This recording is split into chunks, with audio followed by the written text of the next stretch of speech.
What's the basis, Malad, of coming to this conclusion?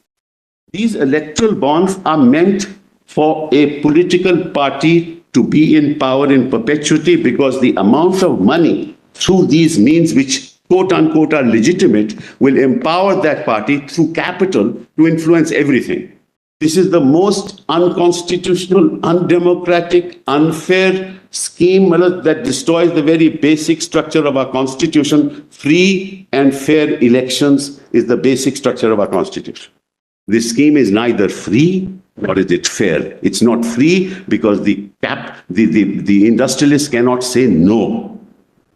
It is not fair because in that process, the political party in power gets the maximum capital, and the capital it wants, not for elections, for other purposes. That's very dangerous. Incentivizing, and I've come to the other main argument. Incentivizing, I won't take more than a few minutes, Malad. I don't want to trouble your lordships. Incentivizing the use of banking channels. Of course, you will get this legitimate money through banking channels. In fact, that's the perfectly rational way of enriching yourself. Perfectly rational way. But that's not a justification for empowering yourself.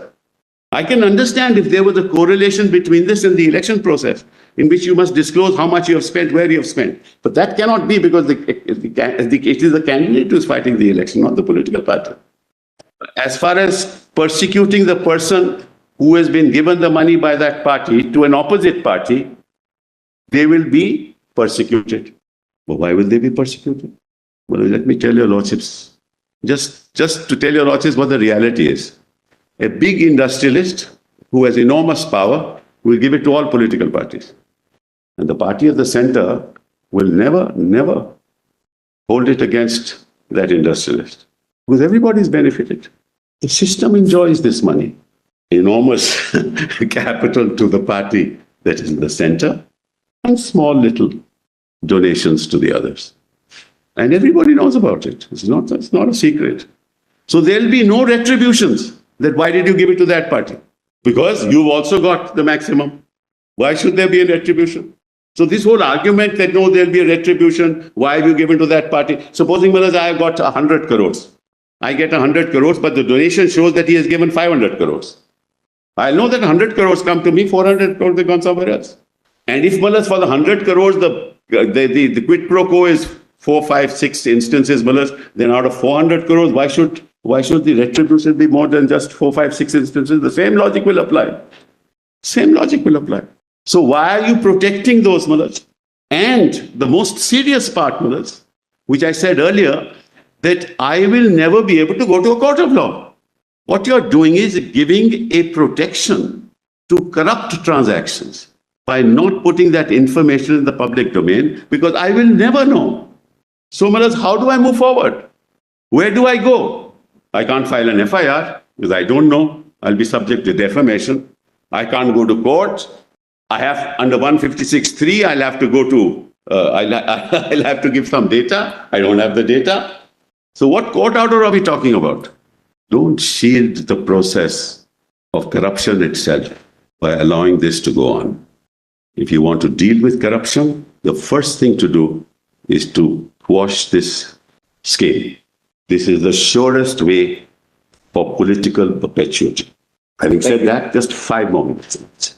Then, Maharaj, the respondents argue that EBS is a matter of financial economic policy. It certainly is not. It deals with elections, nothing to do with financial policy.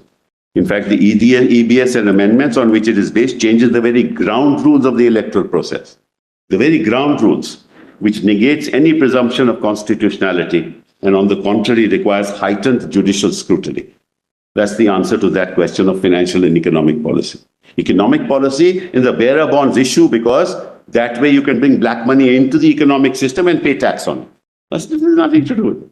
2, he says, they argue that making the identity of donors an extension of secret ballot. The right to vote and donating of funds are distinct. The right to vote is secret ballot. Donation of funds cannot ever be secret. 3, he says, there is no uneven playing field. I will demonstrate it to yourself. The entire field is uneven.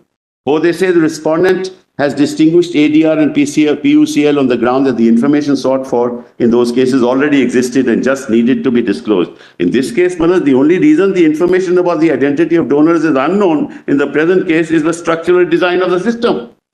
You have structured the scheme in such a way that it's unknown. So, Manoj, I really don't want to say anything more. All I can say is, Manoj, what is the public interest that is being served here? I don't understand what the public interest is. Public interest not to know, not to disclose. And who are you protecting? For what purpose are you protecting these people? You are actually protecting yourself because you know who has donated. It is self-protection, self-preservation, self-perpetuity. How can the public interest in protecting the identity of donors outweigh the public interest in the public's right to know, to be free from corruption? So politics, Malaj, as I said, it's impossible for us to get rid of free money, black money, Malaj. No country in the world has got rid of it. Let's be clear on it.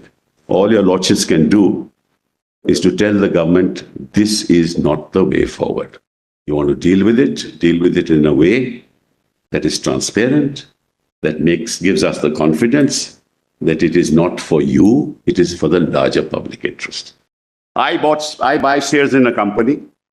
It may be listed, it may not be listed. But just one caveat, Mr. Sibal, which is that we are not here on the challenge to the legality of a law providing for corporate donations per se. Yes. That wider issue is not before. No, I agree. But for the reason that's what Justice Chagla flagged, Chief Justice Chagla flagged even in 1958.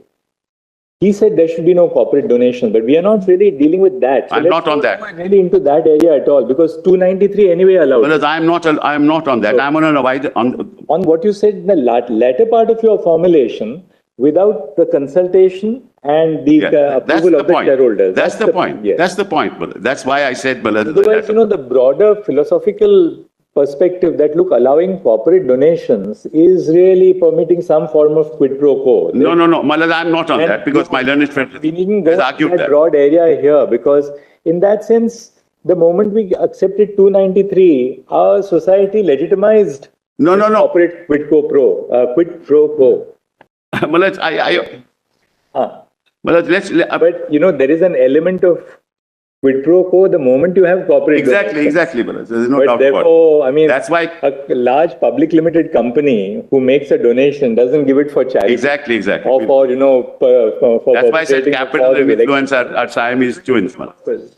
So we shouldn't really in that I'm not going there, Malaz. I'm not. That's why I said that what you're doing in this process is that you are allowing through the electoral bond process to not inform the shareholder as to how his money is going to be spent, right? And that's a very serious issue because he is invested in the company, not for the purposes of donating to X and Y. That's the third concept. The fourth is even more important. This is nothing to do with the electoral bonds, if you ask me. It is donation to a political party to use the funds as they like. The nomenclature suggests electoral bonds means this is for the purposes of the election. There is nothing in the scheme. There is nothing in the scheme which connects the donation made to the participation in the electoral process. Nothing. It is a means for political parties to be enriched. Why do I say that, Manoj? I make a donation of 10 crores to a political party through an electoral bond. The political party opens a current account and 10 crores goes into that account. Now, that political party can actually give that money to the mainstream media channel and say, you propagate my ideology. Or give a present to somebody. Or do what you want to do with it. There are no spending requirements. None, zero. That's the most serious issue. Because you can spend this money any way you like. You can build your offices. You can build your offices all over the country with that money. You can set up a whole network throughout the country with that money. You can use advertising campaign for whatever you like with that money. Show your face 20 times a day. And see the nexus. The corporate sector gives money to the political party. The political party and the corporate sector owns a media house. Just look at the nexus. The corporate party, donor owns the media house. The corporate donor gives it to the political party. The political party uses the media house. No questions asked. What are you hinting at, Mr.? I'm sorry? What are you hinting at?